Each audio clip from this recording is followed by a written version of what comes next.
আমি দিদি নাম্বার 1 থেকে বলছিলাম। দিদি নাম্বার 1 থেকে?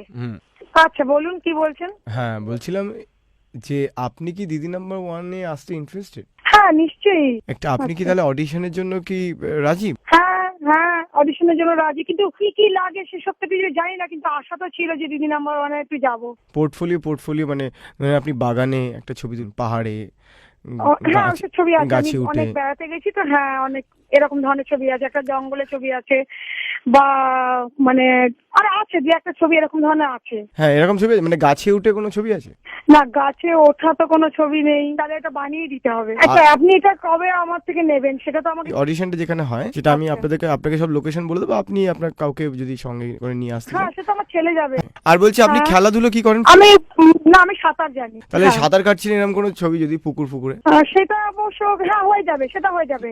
সাঁতার কাটছি পুকুরে, সেটা করে দিতে পারবো। আমি বলছি কিন্তু দেখুন দিদি নাম্বার 1 এর সেটে কোনো জল থাকছে না, বুঝলেন তো? হ্যাঁ সেটা তাই পারবো। আপনার আর কোনো শখ মানে গান বা নাচ? হ্যাঁ আমার তো গান মোটামুটি ভীষণ শখ। আমি গান যদি আমাকে কেউ শেখাতো আমি শিখতাম, আমার এখনো শেখার ইচ্ছা আছে, কিন্তু আমি ছেলেকে আর কি মানে ঠিক পড়াশোনা করাতে গিয়ে আমার কিছু হয়নি। আমি আপনি কোনো যদি কিছু মাইন্ড না করেন আপনি একটা গান শোনাতে পারবেন আমাদের এখন? এই কুলে আমি আর ওই কুলে তুমি,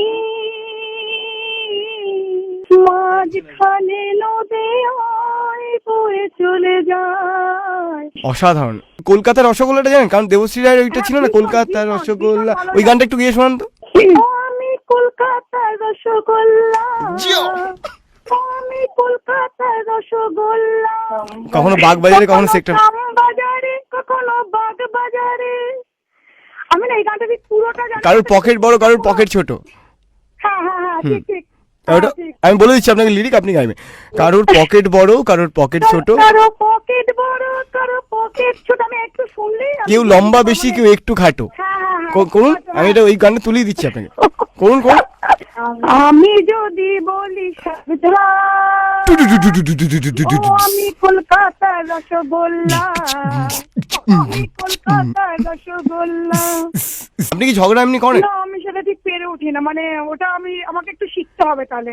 গোপালের মা, গোপালের বাবার লুঙ্গি মেলার জায়গা আমাদের পাঁচিল, এরম ভাবে উঁচু স্বরে বলুন। বলুন। কি ভেবেছিস গোপালের মা আমার দেওয়ালে লুঙ্গি মেলে গেছিস? এটা কি চীনের পাঁচিল পেয়েছো? হ্যাঁ এটা কি নিজের পাঁচিল পেয়েছো? ঠ্যাং ভেঙে দেবো। ঠ্যাং ভেঙে দেবো? গোপাল আর গোপালের বাবা দুজনের ঠ্যাং একসাথে ভেঙে দুপুরবেলা রান্না করবো। আমি ঠিক ওই মুহূর্তটা আসলে হয়তো পেরে যাবো। আচ্ছা বলছিলাম আমি ওই এমনি আপনার সাথে একটু ইয়ার্কি মারছিলাম, আমরা দিদি নাম্বার 1 থেকে ফোন করিনি, এমনি মজা করছিলাম। আপনি কি রাগ করলেন?